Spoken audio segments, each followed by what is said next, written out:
Salutare, prieteni! Astăzi intrăm într-o lume mai puțin discutată, dar extrem de importantă.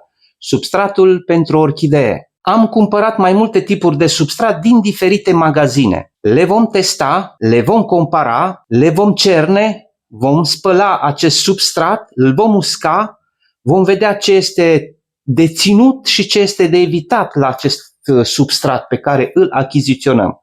Totodată vom observa ce fel de substrat folosesc cultivatorii, cei profesionali, ce fel de substrat folosesc ei în comparație cu substratul pe care noi îl achiziționăm.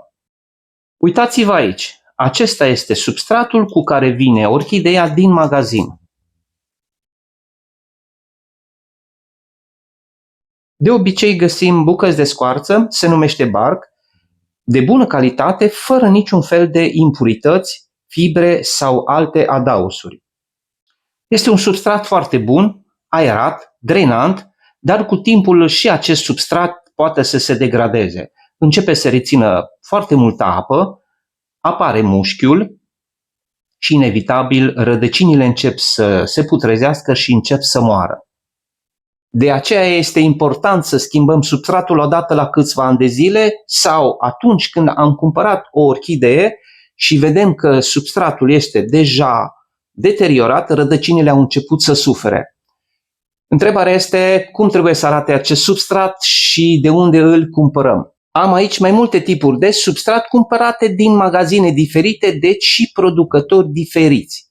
Vom face comparație la acest substrat. Cu ce îl vom compara? Bineînțeles, îl vom compara cu cel profesional, cu cel pe care îl găsim la orchideele cumpărate. Dacă acest substrat nu se aseamănă foarte bine cu acest substrat, înseamnă că nu este bun. Deschid toți acești săculeți cu substrat și îi pun pe masa albă pentru a vedea care sunt diferențele între producători și diferența între substratul original, cel pe care îl găsim în ghiveciul de la orchidee. În primul sac avem ceva de genul acesta. În al doilea, nu contează marca, deci nu vreau să fac nici publicitate, nici să demigrez ceva producător.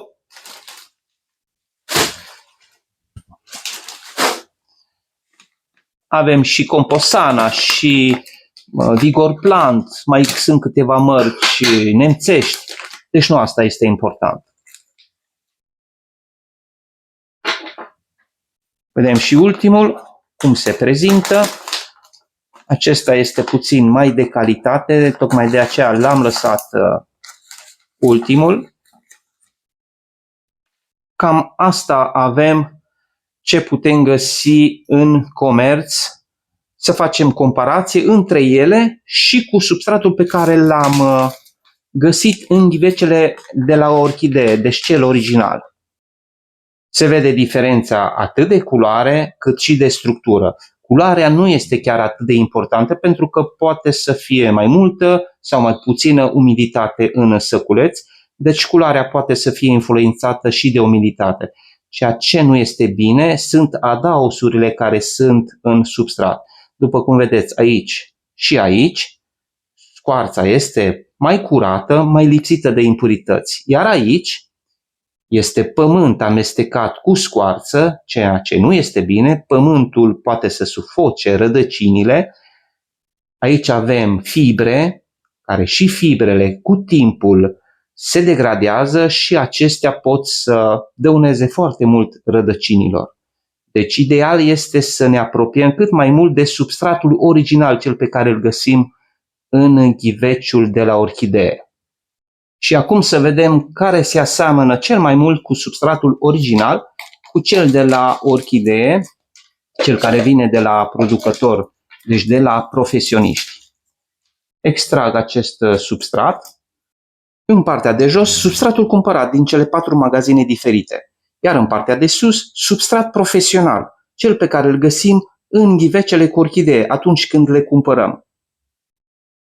Dacă facem o comparație între substratul profesional și cel cumpărat, putem să ne dăm seama care este bun pentru a-l folosi la orchidee.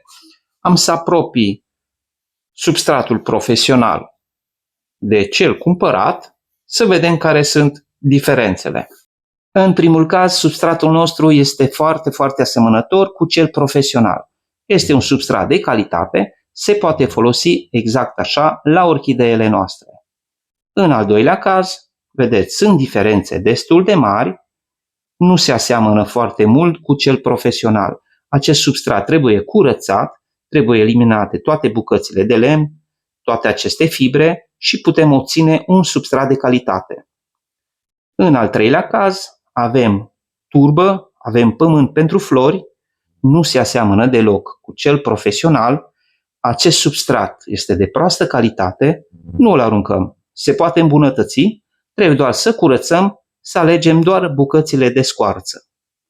Iar în al patrulea caz, și aici avem un substrat de calitate. Vedeți, nu sunt diferențe mari, atât că avem bucăți foarte mari de scoarță. Se pot folosi așa cum sunt sau eventual putem să rupem aceste bucățele. Cum procedez eu cu substratul de proastă calitate? Trebuie să îl folosesc, nu pot să-l arunc. Am dat bani pe el și deci nu are rost să-l arunc. Îl îmbunătățesc.